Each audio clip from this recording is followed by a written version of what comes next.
All right, so we are in a brand new survival world that we just created. We're just getting started.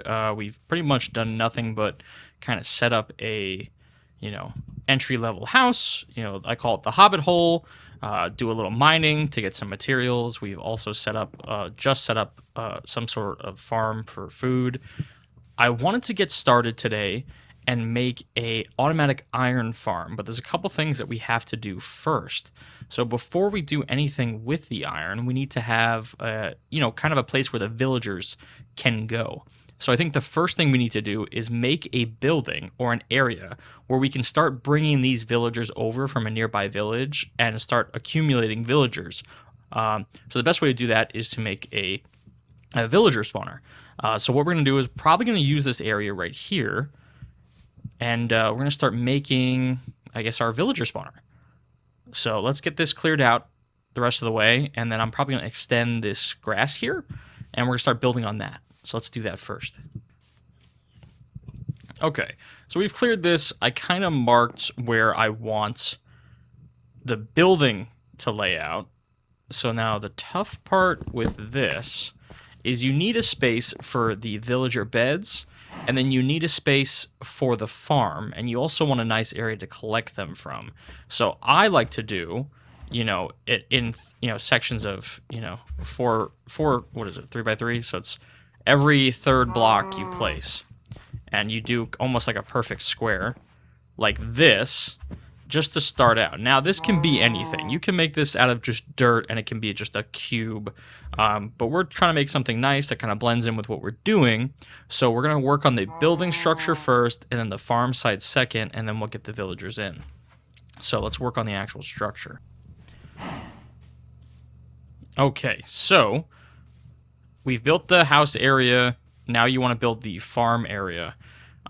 So what we're going to want to do is, obviously, you want this kind of exposed to sunlight so that crops can grow, but you also don't want mobs or spiders to be able to get in. That's kind of the tricky part.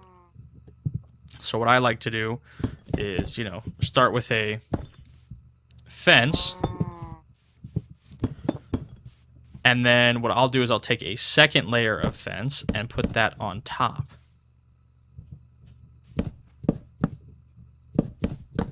Like that. All right, so we have this. We have our fence, and then you want to be able to get the villagers in and out. So obviously you want some sort of gate. You don't want to do doors, because the doors they'll be able to open themselves. And then I think the fence is great, but again, same thing. We don't want someone to be able to shoot in like those pillagers. So we want to just stack this too high. And that way, if you accidentally leave one open, the villagers aren't going to come pouring out. So I think that is kind of the look that we want to go for. Again, this doesn't have to be this. You can just make this all a fence. You can make this all a roof. You can make this all a cube. It does not matter.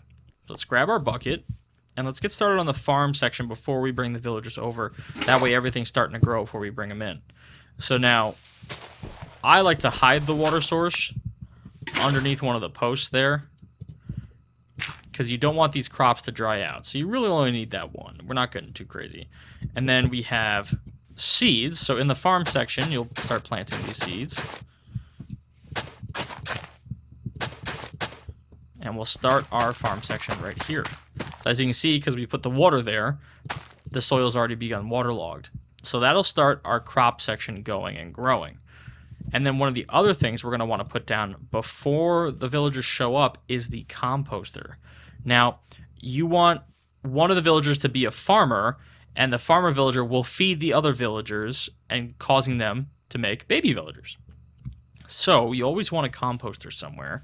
So I like to have the composter away from where we're going to place the beds, but you also don't want, to leave the top open, because then they'll jump on it, they'll jump on the crops, whatever. So I'll always put a slab on top of the composter. So we have the farm starting to go, we have the composter ready to go. Now we just need some beds and we need some villagers. So let's go grab them. So one of the reasons why I chose to settle and start building where I did is because we are not too far from a villager base. If you don't have a villager base, you can try and get a zombie villager or whatnot. the only thing you need to make this work is you need at least 2 villagers. 2. They could be any type. You can get it from anywhere. You just need 2. If you only have 1, you're out of luck. Find another. Now that I have this villager, what we're going to do is we're going to just slowly start to make our way over back to where we just built that house.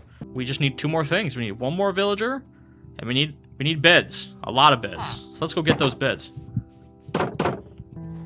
Alright, now that we're back at the village, one of the things you're going to want to grab is beds. In order for this to work, we're going to need a lot of beds. So let's take advantage of the beds that are in the village and grab as many of those as you can. The more beds that you have in this farm, the better it's going to work.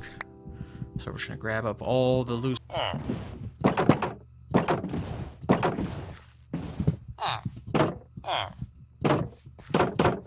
All right. Welcome home, big guy. Now that we have the 2 villagers, we're going to want to start placing these beds. So let's start with just putting down all these beds we just grabbed. That way they have somewhere to sleep.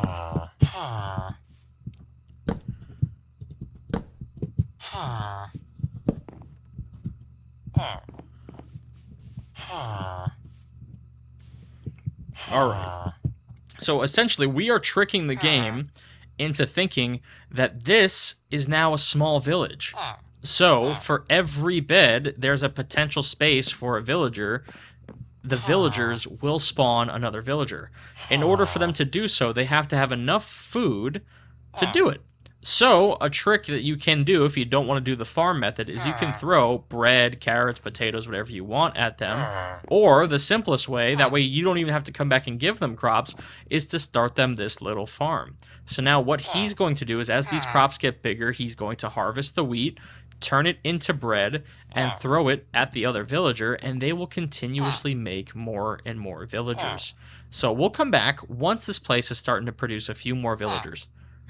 Alright, and as you can see, we've already got 1 villager just by giving it some time. We just continue to work on some other small projects while we waited. This will continue to do it by itself. If you do want to speed up the process, feel free to grab some bread and simply throw the bread into the farm with the villagers. Once there is enough bread or one of the farmers has enough wheat, they will toss the bread back and forth between each other and they will continue to fill up the beds. This is the easiest way just to do this and continue to work on some projects on the side. You can expand the farm to make it quicker. You can throw more bread to make it quicker. But this is just a nice way to get started without having to divert a bunch of resources on it, especially this early in the game. So if you like this video or you want to see more, please let me know. Thanks for watching.